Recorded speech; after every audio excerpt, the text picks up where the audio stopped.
Fantastic. Good evening. Thank you for popping in this evening and saying hello to Florida Cannabis Action Network. I am so honored to have the tag that says Jody James, President, Florida Cannabis Action Network 2022, because there's been a couple decades that I couldn't say that. My name is Jody James, and it is the 25th anniversary of the Florida Cannabis Action Network.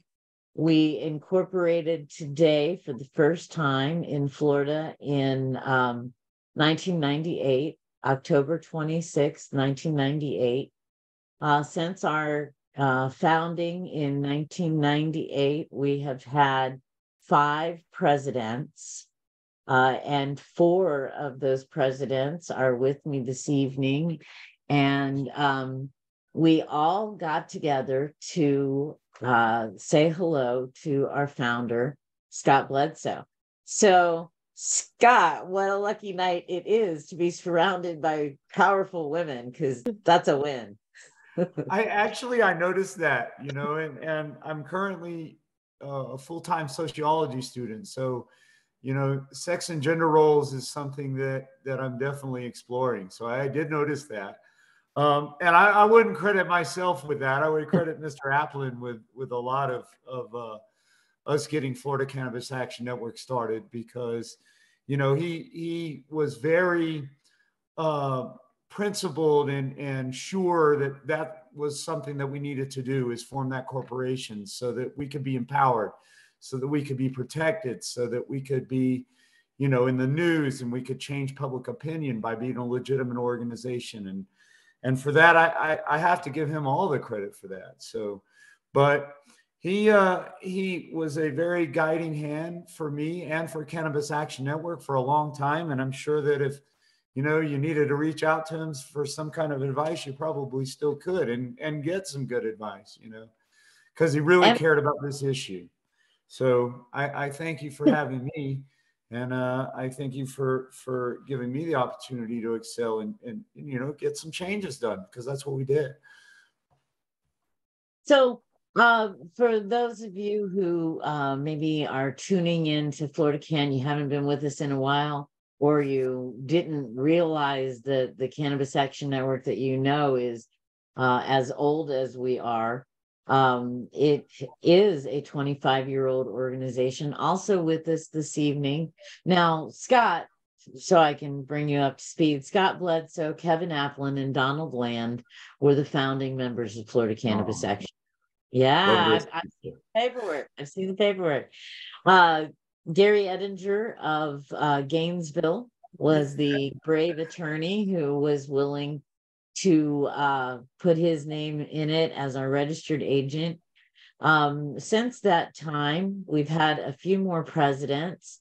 Some of you will remember Cathy Jordan's term as president of Florida Cannabis Action Network. Cathy received medical necessity which was basically permission to have her own cannabis cultivation. She won that while she was president of Florida Cannabis Action Network. When Cathy turned the reins over, she turned them over to Ethel Rowland. Ethel Rowland hails to us from the Fort Pierce areas, where she's been doing her activism. And we saw Ethel as the face of responsible adult use. So if anybody drugged Florida Cannabis Action Network into being a responsible adult, it was Ethel. I think we turned 21 when Ethel was president. We were allowed to drink and everything. That makes sense. We were a big grown-up organization. Maria reminded us of our roots and the people that we were here to serve. Maria served a term as president and is back in school also. So I heard Scott say that he was back in school. Scott, I want to talk about, well, I don't know how you met Kevin Applin. So we all agree. Well, I can fill you in on some of that. Please, tell us. I'd love to. I found a flyer. I was going to court for a possession of marijuana charge, in Florida back in the late 90s were horrible. It was like zero tolerance. There were signs on the side of the freeway that had handcuffs on there that said zero drug tolerance. And that meant a joint, man. That meant even less than a joint. That meant, some shake is what that meant. And you would go to jail. So I was going to court and I found a little flyer at the courthouse that had been left there. And it said Florida Cannabis Action Network. And it said a courthouse tour. And I was like, wow, that's cool. So I got a hold of him and found out when he was coming to Clay County Courthouse. And I went and met Kevin and I said, it's awesome what you're doing. He said, well, what's going on in your county? I said, oh, nothing. They're arresting people. And he said, well, do you want to help change that? And I was like, yes, I want to help change that. And I said, but I don't have the resources for that. And he says, oh, yes, you do. Because Kevin Applin showed me the way that one person, even one person, can have some kind of impact, can have some kind of change. And I didn't realize that that was possible. And through, our hero attorneys that we had, Mr. Edinger and Mr. Wilson, he introduced me to them. And Kevin said that, well, I could have a hemp fest in Jacksonville like they had in Gainesville. I said, I would love to have a hemp fest. And, the city didn't want to give us a permit. And Kevin said, hey, well, let's go talk to our attorneys then. And they filed a lawsuit against the city of Jacksonville Beach, who would not give us a permit to have a hemp fest, where we were having petition drive to get medical marijuana on the ballot in Florida. And we were also having, live speakers, and we had bands that supported us and things like that. And it was a very meager effort because I didn't know what I was doing, and we had $0, and I had to rent a PA and everything else. It was so, but we filed that lawsuit, and that lawsuit we successfully won. We won a preliminary injunction, a permanent injunction against the city of Jacksonville Beach. If I went back today and said I want a permit to do the hemp festival, they could not deny me, and Florida Cannabis Action Network either. So, we create a case law, and that is being used throughout the whole United States still to this day. People are using that case for First Amendment and freedom of speech. And after we won that victory, I was hooked. And, we were doing events throughout the state. We would do protests and demonstrations, and we would hand out flyers about marijuana. And all of a sudden, I had the TV stations calling me, wanting to do interviews. I had public radio wanting to interview me on news and talk shows because the facts were on our side about marijuana. And so it was really easy to represent that. Hey, we're representing scientific facts here. All we were battling is ignorant attitudes. And not only were the media they supported us the whole time. They loved it. But they gave us an avenue to reach the average citizen that, even though public opinion was in our favor, it wasn't enough to pressure these politicians because they didn't care. And the only way to do it was through the ballot box. And, that eventually got done. I bailed out of Florida. I was working a lot on the road, and I was out here in California a lot. And some activists from Florida had already, or from Texas and Florida had already moved out there to California. So in 2006, I moved out here. I continued the battle out here because when I moved here, San Bernardino County didn't even recognize medical marijuana. And it had been legal for 10 years in California. And this county just didn't recognize it. And ended up taking them to court and forcing them to issue the medical marijuana ID cards. And by doing that, they had to recognize that medical marijuana was legal in California because they were fighting it with San Diego, and they went to court and they lost that case too. So they had to recognize medical marijuana. So I didn't stop. I'm supportive of efforts, but pretty much now in California, I would say that the war is won here. It's the prices are down. You can go to as many dispensaries. I think who probably lost in California were the growers because the prices are so low now that you know, it's hard to make a living to grow cannabis in California, but people are doing it, and I'm grateful for them. So I mean, that's the story. That's how I met Kevin. There's a lot more to what we did, besides just some of those lawsuits. But, you know, So, one of my, that was kind of, I feel like Jacksonville was a little bit later in the universe. Did you attend any of the early Gainesville Hemp Fest? yeah, I had gone to Gainesville, and I had mentioned that to Kevin when I first met him. And that's when he had told me that, you know, I could do a hemp fest in Jacksonville. But I had gone to a couple of those. And, you know, the one time I went and there was thousands of cops. I think there's pictures of that. There were cops everywhere. It wasn't a good time. And I knew I had been in previous years. But yeah, I know Kevin did some work already and had gotten up to, you know, 11th Circuit on freedom of speech too. But there were a lot of victories in there. And I have to say right now, while I'm talking, that I'm sitting here with one of my heroes, Cathy Jordan, because one of the most touching things I've ever seen is for her to be on the bullhorn in the PA asking Mr. Jeb Bush why he wanted to put her in jail. You know, and I think that he said he didn't want to put you in jail, Cathy, but, you know, he didn't really do anything to stop anybody else from trying to put her in jail. So I remember her doing that. And that's one of my favorite moments of everything that we did back in those days. And I'm sorry I'm talking a long time. I'll turn it over to Jody. Back to you. You would have been very proud of Cathy when she looked at Governor Rick Scott the day that the court had granted her medical necessity, and he got down on one knee to talk to her, and her words to him was, "I don't need you anymore." Right. The court had already recognized her medical necessity. Cathy, I know that communicating in a public forum can be a little challenging for you. You were there kind of in the early days, Cathy. We celebrated 25-year anniversary with Cathy. Was it 2 years ago, Cathy? Last year? What did we celebrate? I actually started on the phone first.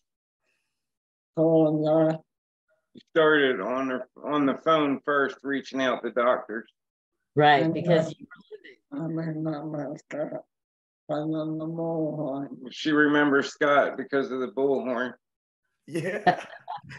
so I did promise the Facebook universe that we would discuss how you ended up getting the nickname Bullhorn, but I'll just do that as a teaser, because the first time I heard the nickname got the Bullhorn Bledsoe, it was actually being bantered around on porn sites. So maybe we'll get into a little bit. You know, in the 1990s, we didn't have a whole lot of allies. Right. The ACLU, right? The ACLU and the porn industry. Yep. Adult novelties are us. So Ethel, you got into Cannabis Action Network. You've been around a long time. What Scott tells us that, you know, what prompted him was that ticket, right? It was outrageous that they were messing with you for this tiny bit of marijuana. I know I was thinking about this program all day, how I would think for me, it was fight or flight. The drug war had become so personal to me that it was fight or flight. And so I spent probably the first 15 years working with Cannabis Action Network, totally stoned on cortisol. Yeah. Way out on cortisol. I did. I ran about 1,000 miles an hour for a very long time. Ethel, what about you? What brought you here? Well, after 9/11, it seemed like our civil liberties were going to be infringed upon. And as I became more aware of our civil liberties and our civil rights and got involved in that arena, I started to become aware of the drug war. And the more I learned, the more appalled I became. And if I wasn't willing to stand up, who would? Nobody was going to do it for me, or I didn't trust that anybody else would do it for me. So, and I wanted to smoke pot. And at the time I was not, because it was illegal and I had little kids and I was not willing to suffer the consequences. It was not for medical use. It's just pure fun and recreation and lifting the spirits and communion and friends and all of that. So that's what I came to it for. I came for the party. And here I was going to say, see, you and I wanted to note that before I came, the work had been done in the courts. And then we started moving over to the legislature and ballot initiatives. And so we've kind of used all of the ways of making it happen. Yeah. Well, Scott mentioned that one of the first things that we were doing as Cannabis Action Network was going around the state supporting Floridians for medical rights, which was the first medical marijuana initiative in Florida. And now under Ethel's leadership in 2011, we were able to work with then Representative Jeff Clemens to get the first piece of legislation introduced since 1978. By 2013, we had a bill in both the House and the Senate with Cathy Jordan's name on it. It was 2016 that the ballot initiative finally passed in Florida. And Ethel, your presidency was from what years? Do you remember? No. Longer than what I thought it would be. Yeah, she always is. Elected her. Nothing unusual about that. Miss a meeting. We're stepping you up, baby. Scott, you said you're still using the activism that you learned today, and using it in different places. Of the things that you did with Cannabis Action Network during your tenure with the team, what do you think was the most impactful? You mentioned Cathy on the bullhorn with Jeb Push. Are there other moments that strike you like that? Well, those were in order to get media attention. And I think that's the thing we did the best, the absolute best that Florida Cannabis Action Network did back in the early days was to receive free media attention. I mean, we generated millions and millions and millions of dollars worth of press. We were on the TV all the time, on the radio all the time, throughout the whole state. Tallahassee, Pensacola, Gainesville, Daytona Beach, Brevard, Miami-Dade, Fort Lauderdale, Tampa for sure, Sarasota. We were all over the state. And Orlando, I remember being on the radio in Orlando one time, and had medical marijuana Barbie on there and all kind of stuff. But we had to do those gimmicks, the bullhorn, everything else, because we had to get attention to why we were jailing patients. What the hell, right? So that's what we did the absolute best. Yes, the lawsuits were great, but our ultimate drive was to help patients, and the best that we could do by helping patients is stop them first from going to jail, and then we could work on their access to marijuana. And I think that's exactly what happened. That was the whole process right there. One of the things that I will never forget is Bill DeWitt, an MS patient from South Florida, who was strapped in a wheelchair because his spasticity was so bad that he would fly out of the chair if he wasn't strapped in. And when law enforcement, a nosy neighbor smelled marijuana in the apartment, called the law enforcement came in, found marijuana packed in the back of Bill Witt's wheelchair. And so they unstrapped him from his wheelchair, handcuffed him behind his back, and then strapped him back into his wheelchair. Are you flipping kidding me? Yeah, and that really was kind of the war that we fought.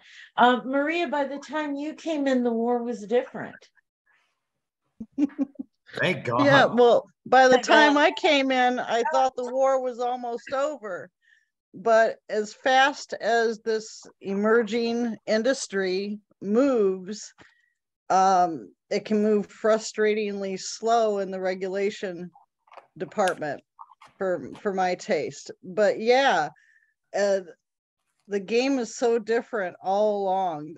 This pocket here is so special to me because each one of us has a different experience for what the climate was at the time, but we all also know what it's like to be in that position leading that charge.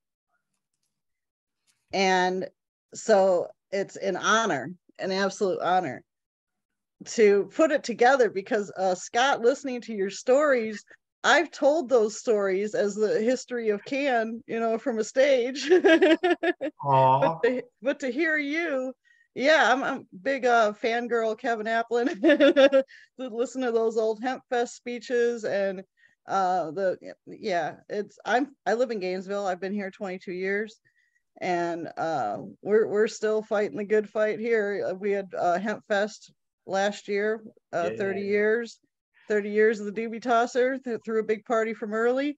and the vibe was you couldn't smoke or consume in the plaza, but you could step across the street to consume your medication. So there was an accommodation that was made.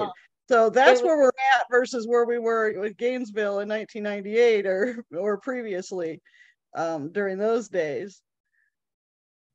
Oh yeah, because they were just. I remember the one I walked in, and I thought I was in a. I always thought I was in Gestapo Germany. There were so many police.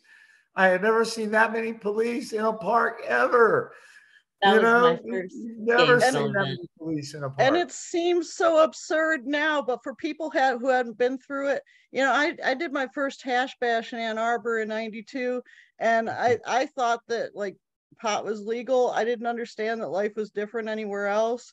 And so it was a little bit of a culture shock, even just coming to Gainesville, but it's always been pretty welcoming. And so I think I'd known Jody and Ethel maybe 3 weeks when I found myself in the courtroom for the smoking trial with Cathy. I mean, it's been a whirlwind of hanging out with legends.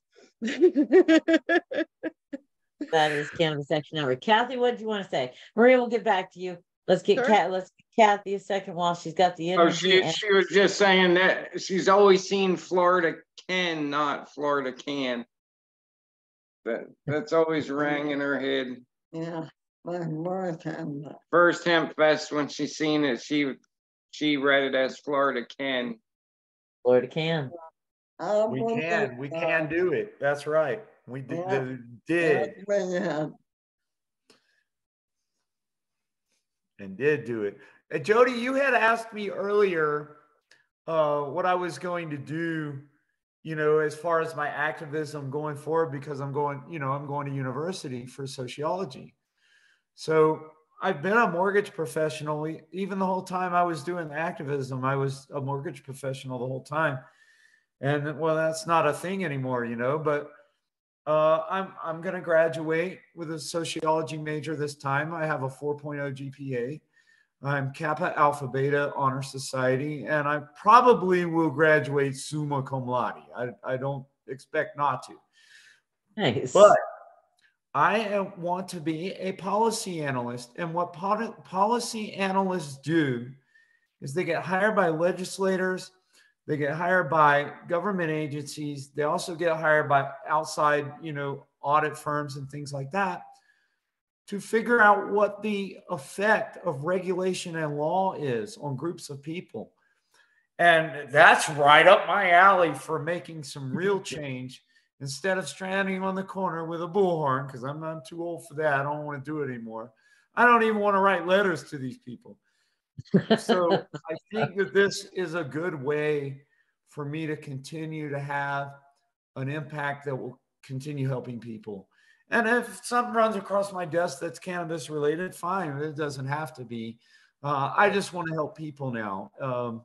And you know, I'm at the end of my working life, or going to be soon, and that's what I like to do for the rest of it, you know.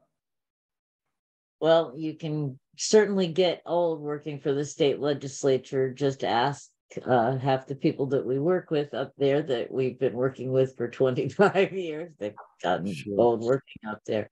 Maria, was there anything else you wanted to add about climate? I do think it's fascinating. My first Hemp Fest was the one with the outrageous police presence. Every 5 years or 10 years, I put that clip up that shows the Gainesville police or the Alachua police force getting ready for Hemp Fest. That would have been 96, 95, 95, probably 95. 95, 96, one of those two. I thought it was 96. You might be right.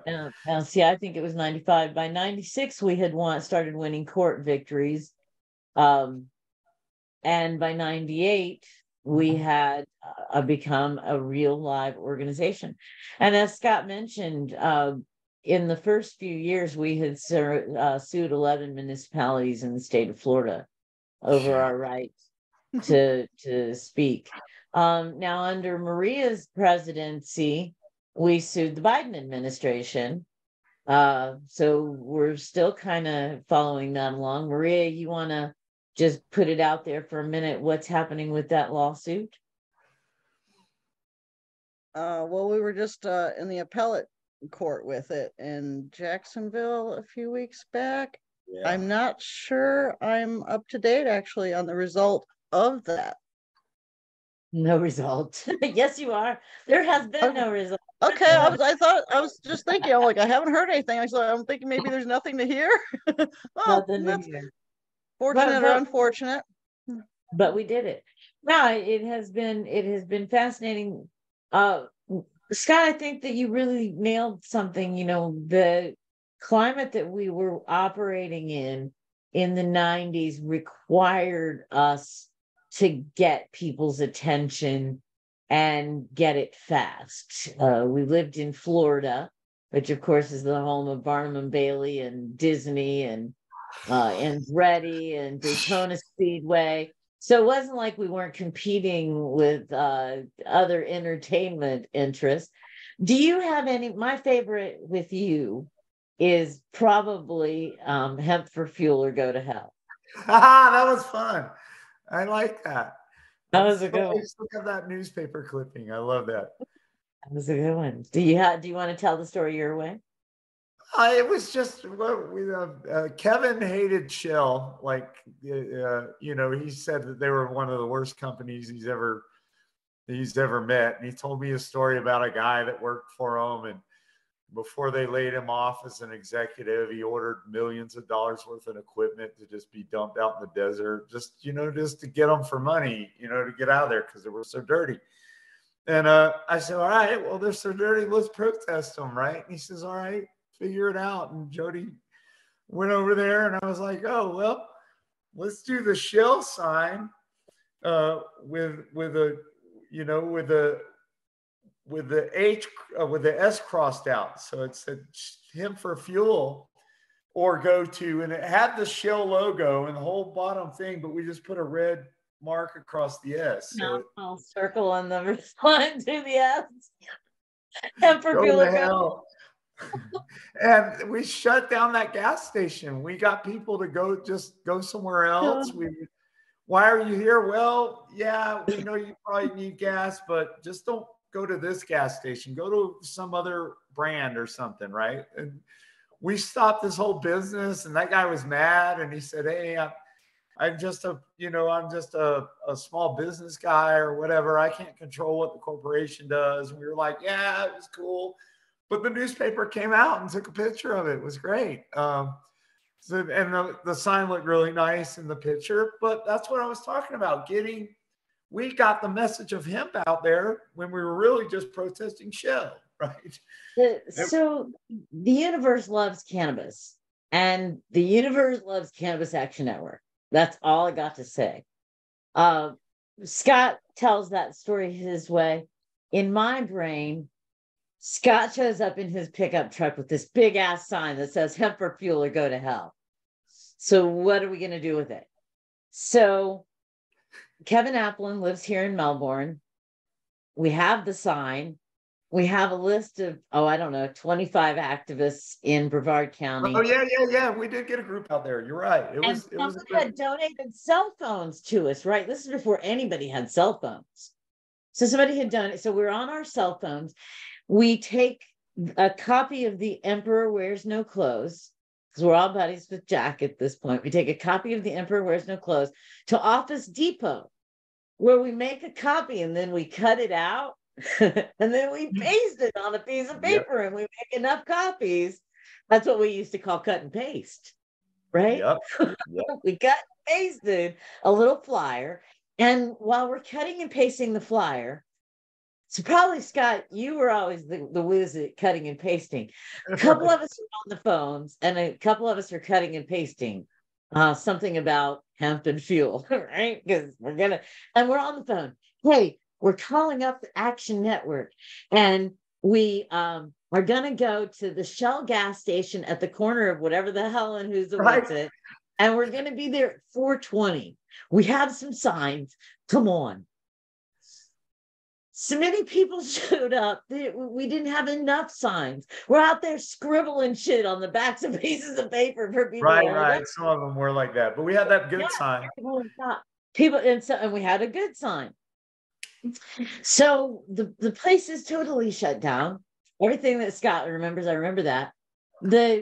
A guy comes up to us and says, "Hey, I stopped to get a pack of cigarettes, and I asked the owner what's going on. I am an editor for Florida Today, which is the local newspaper associated with USA Today. I might point out there. I'm going to go back and I'm going to send a reporter down here and a photographer. Stay here a few minutes." We were planning on being there 20 minutes and now it's 5:30 and we're still out there with the flipping sign. So 2 weeks later, Brevard County is having an alternative fuel conference. And I have this newspaper article about these people who said hemp for fuel or go to hell. And I've got copies of it and I'm passing it around to everybody going, how come we're not doing this? And if that's not enough, because the universe loves cannabis, you go and you look at the National Geographic from like 3 months later, because print media at the time took a while. So if you wanted to be in High Times for your September event, you had to get that information to them by fucking June, because it took that, pardon my language for anybody that's offended, because it took that long for print media to make it to the shelf. So 3 months later, you open National Geographic, and on the cover is this beautiful picture of this rainforest and a statement from the Shell International saying, "We're not destroying rainforest." Right. No, we're your friendly now. Hand to God. Hand to God. Yeah. Cathy and I ended up in the wrong elevator on the wrong floor at the wrong time and ran into the woman whose husband had just passed away. He was he had been the head of the Republican Party of Florida and he had died of ALS. She had wanted to meet him, and although we were in the wrong place at the wrong time on the wrong floor, we made it with exactly the right meeting. And I know that happened over and over again with Ethel and I. Maria and I've had an extraordinary opportunity over the last couple decades. Cathy, is John there to help you? Yeah. Super. Cathy, I've been hearing you really well. So thank you for staying up with this. I know that as the evening drags on, it gets harder for you. One memory with Cannabis Action Network that you like the most? Do you have one? Oh, only one. Do you have one? Only one. Yeah. Oh, um, um, Mine was calling you and saying, Jody, they done did it. Oh my. The fucking police are here. Bobby, sit down and shut up. You have the right Yep. to remain silent. Use it. Not my favorite one. I was running on my favorite. I love the wonderful words like, but when I work in Orlando and Tampa, and everyone I talk to about normal or partners, and oh, you guys are all what normal? And I thought, no, we're volunteering. When she walked into the theater in Tampa and everybody had normal shirts on, and she said, "Oh, are you guys all with normal?" And they all said, "No, we're with Florida Can." Most proudest moment. Yeah. Well, certainly when people think about you, Cathy, I think Florida Can benefited from the fact that you let us tag along with the star that was Cathy Jordan. I don't think anybody will argue that. So certainly the smokable bill that was Governor Ron DeSantis's first piece of legislation that he signed that allowed for people like me to smoke marijuana, that was really something. When you got the right to smoke marijuana through the courts, I held up a sign and said, "What about me?" And I'm grateful that you stuck with it until it could be there with me. Ethel, honey, I love you. And Ethel's still holding up the sign in Florida going, "Hemp sucks. What about me?" So It's all the same. It's all the same.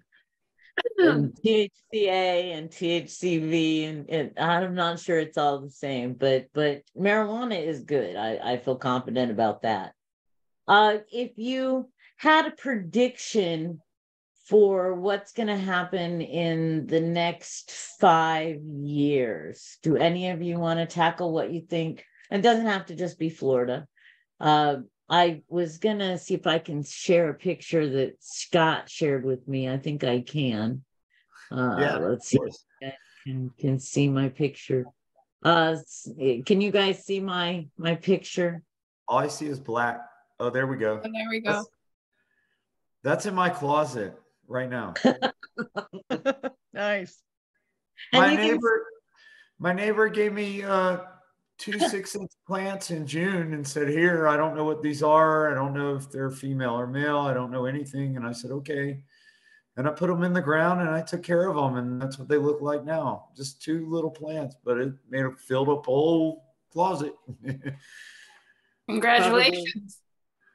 Probably 10 years ago already, Scott, you sent me the picture of you and Arlo, one of our colleagues, standing in a garden of marijuana with the plants, outdoor plants taller than you were.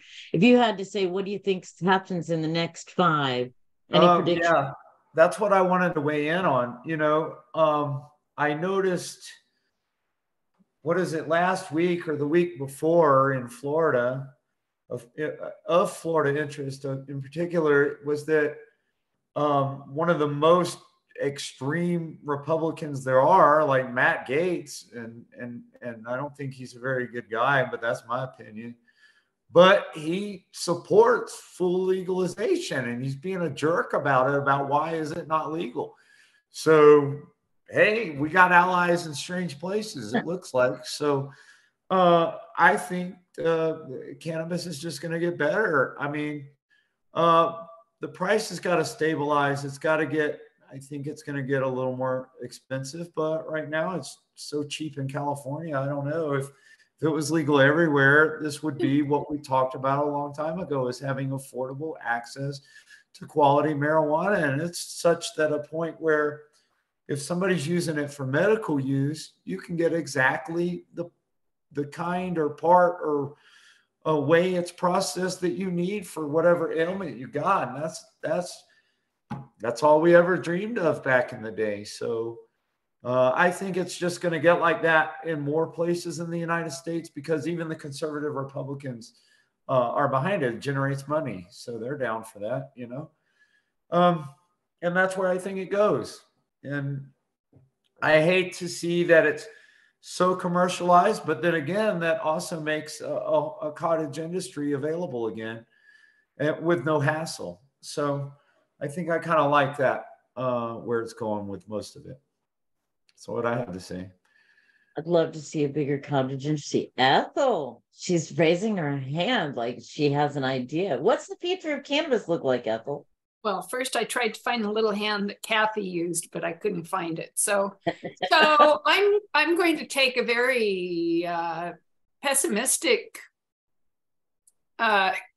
confused maybe stance, because I think with the new Speaker of the House that we have, oh God, and what I heard out of his mouth, unless it was produced by AI today, and him referring back to the culture wars of the 60s as being responsible for, I don't know what it was exactly he was talking about.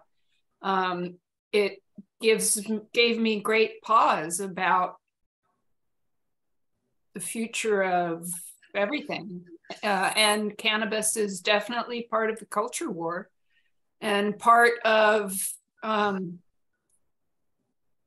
minority equal rights, gay rights. I mean, the whole caboodle is all wrapped up together in a great way with cannabis and the future of cannabis. So it gives me chills, actually.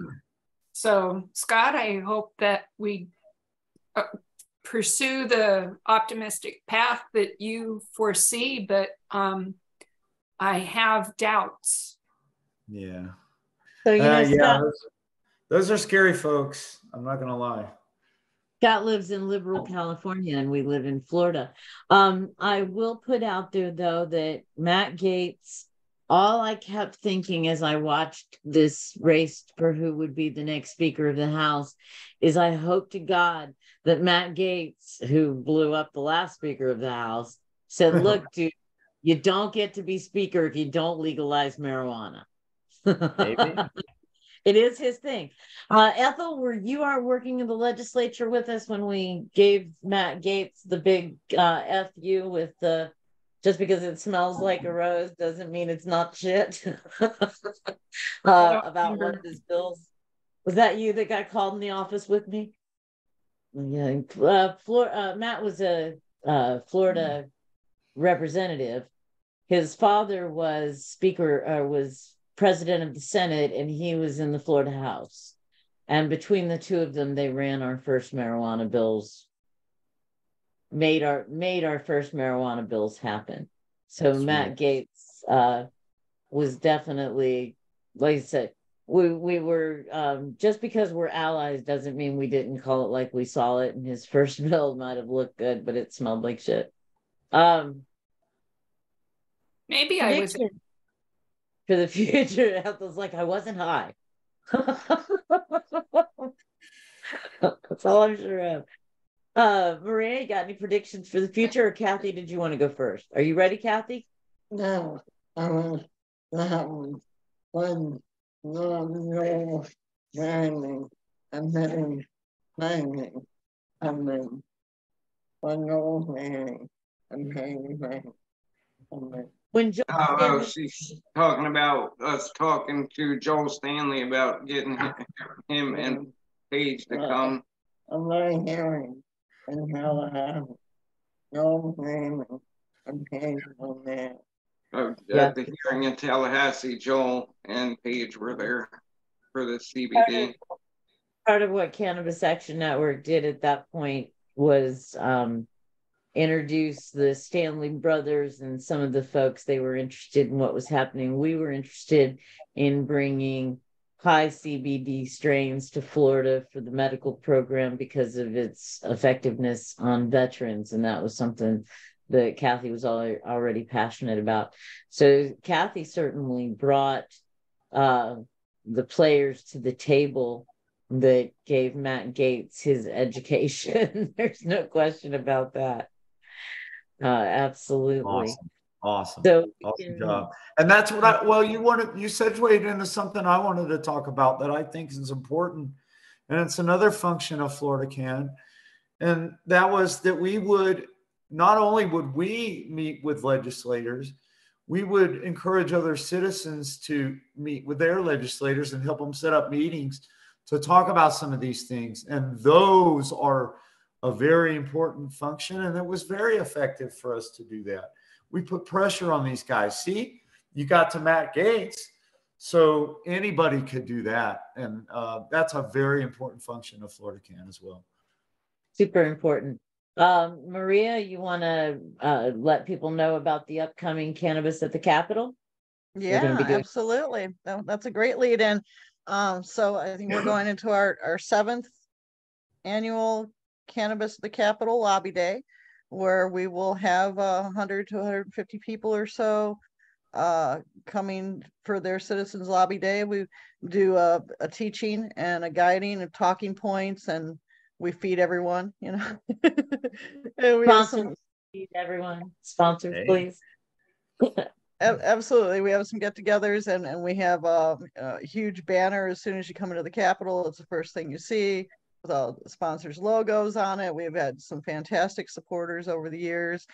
During the time that I was president, we brought live plants back into the Capitol for the first time in modern history. So that was quite the treat.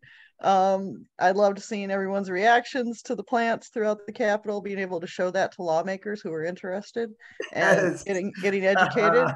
So yeah, the bullhorn days are behind us, I think, but there's still plenty of work to be done walking those halls. So back in Tallahassee now for another session. And so Cannabis at the Capitol is January 16th. And you can register. Can people register at this point? On Eventbrite. Ah, yeah, we're on Eventbrite. I should probably get that. Cannabis at the Capitol on Eventbrite. The dates? Yeah. January 16th. January 15th is Martin Luther King Day. So we hope that if you have some time that you can take off work, that folks will take it off work. If you register between now and January 4th, you will get a unique and individualized schedule of the meetings for the day.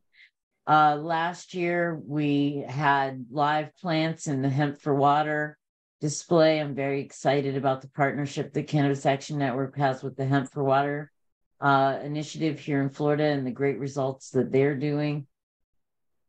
Last year, the theme was, the places will grow, off the Dr. Seuss theme. And so there were a lot of helium balloons, pot helium balloons and pot plants. When you mentioned having pot plants in the first year that we had pot plants, the next day, a reporter asked Governor DeSantis, so Governor, what about legalization? And he said, well, I don't think anybody should go to jail for marijuana, but I really don't like the smell.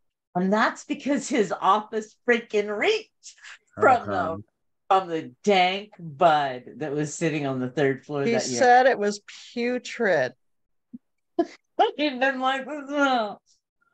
So Florida Can put together a little campaign, hold your nose and legalize it. We did a long list of things that are legal that smell. We're in Florida, trash dumps, fishing piers, public restrooms, really. So we haven't forgotten. We are still working on employee drug testing. That's still an issue. 25 years, Florida Cannabis Action Network has worked on that one. It is fascinating. One of the first goals that we had as kind of a milestone on my big board that was in the office. One of the first milestones was Marinol out of Schedule 2 so that it would be available to people because we knew people that were going and getting Marinol prescriptions because they had to deal with drug testing and they were using cannabis and they had qualifying conditions. So that was the lengths they had to go to. Now, you couldn't buy Marinol anywhere. And if you could get a pharmacist that was willing to bring it in for you, you couldn't afford it. But we wanted to see that downgraded to Schedule 3. That happened in probably 2001 or something like that. And now there are a number of cannabis preparations that have been through the FDA process, including Epidiolex, and that's a whole plant preparation. There was no cannabis industry except for a few people that were selling hemp clothes that were made in China in 1998, and now it's a bajillion, trillion, or whatever. What was it? Some of you that were on it, I think, truly have just reported that they paid $200 million in taxes. So we're kind of a big grown-up industry if you're paying $200 million in taxes. It's in Florida? No, they're in 8 states, Okay. 9 states. So 8 states. So I assume that's across their 8 states. But you know, that is certainly not Steve D'Angelo and Ecolution selling hemp clothes. Cathy, as we're starting to wrap up, did you want to talk about the future at all? Are you comfortable? Is there anything else you'd like to think about? Happy anniversary, and thanks for celebrating with us. What do you think? What's next? I'm tired of waiting for medical attention. I wasn't really enough of pain. Just a plant. Cathy's going to be joining us at the 2nd Annual Women's Conference in Spring Hill, Florida. That's by MM Cares, but I think the website is like MMJ Cares. But Carla Ashburn is hosting that. And Cathy, I think you're going to be there. I'm going to try and get a cake. So that's this weekend in Spring Hill, Florida. So I'm really honored that you're going to come out. We're going to be celebrating our 25th anniversary all year long because, well, if you're 25, you can. I am checking out my calendar to see some important days in Florida Can history. So I would, since I have all of you here and I know how diligently you all do keep your calendars, if there are some things that you would particularly like us to allude to, I think we'll do it as a video blog or something like that.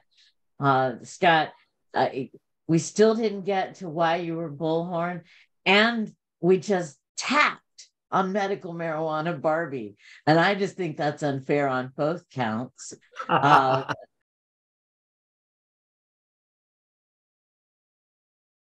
I am seeing the lateness of the hour, which means we're going to have to do it again. I'm really committed to doing some, this day in Florida Can history this year. Cool. Can did some amazing stuff. I know you were looking at some of your archives. Kevin Applin, who we have not said enough nice things about tonight, Facebooked some articles about his seed case. And there's probably no one in the universe besides a handful of us that realize that Cannabis Action Network's one of their founders was arrested in Texas for possession of seeds. They were hemp seeds. They had been certified by the DEA. They had been imported. He put the whole policy on trial.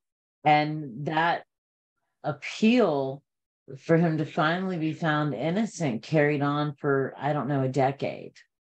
So, but these kind of cases were instrumental in importation law.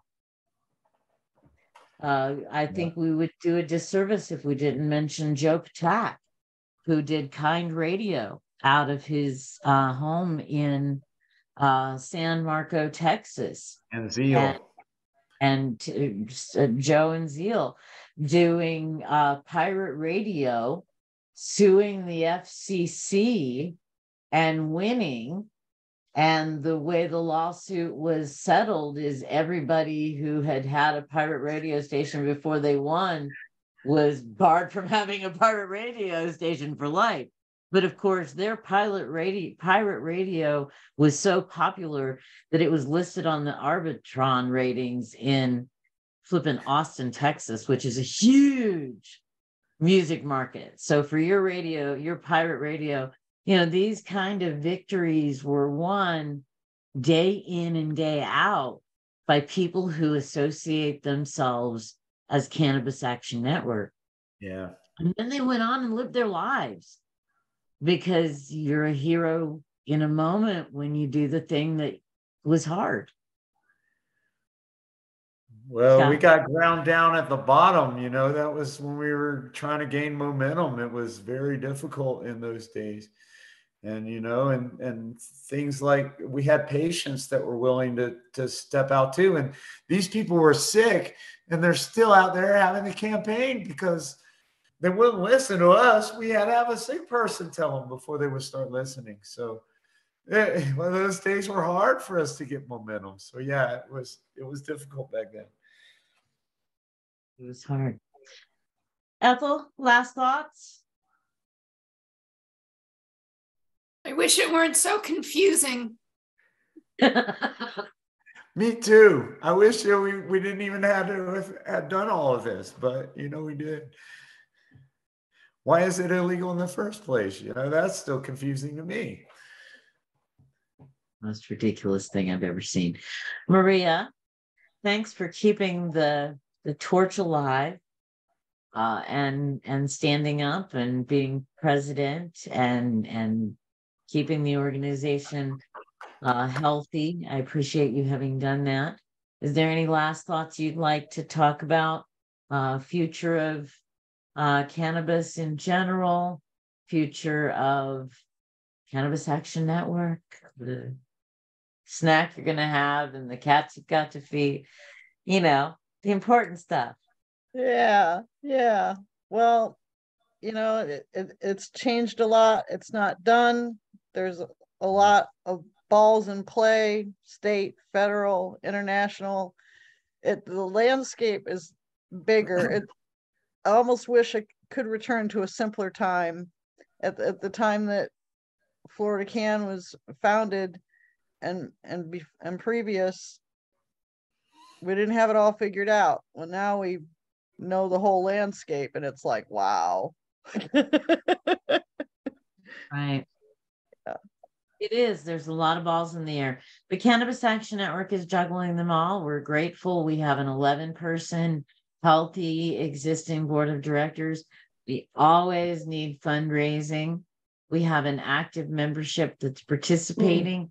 If you can't participate, maybe you can give. I think the future is going to be very interesting. I think it's going to be confusing for a little while.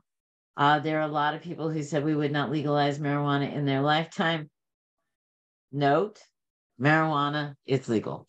In some places, it's legal like tomatoes, and in other places, it's legal like dynamite. But it's legal. There you go.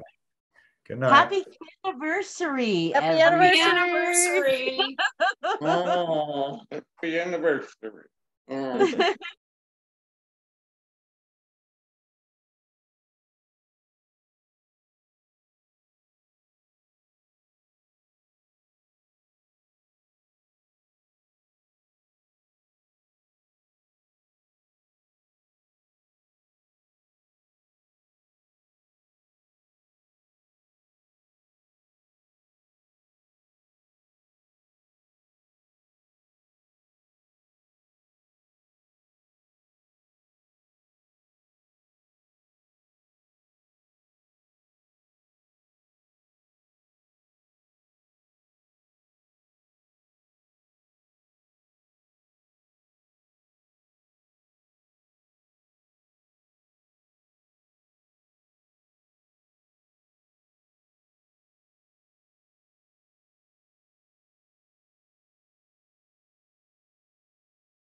Kevin Applin, who we have not said enough nice things about tonight, Facebooked some articles about his seed case. And there's probably no one in the universe besides a handful of us that realize that Cannabis Action Network's one of their founders was arrested in Texas for possession of seeds. They hemp seeds. They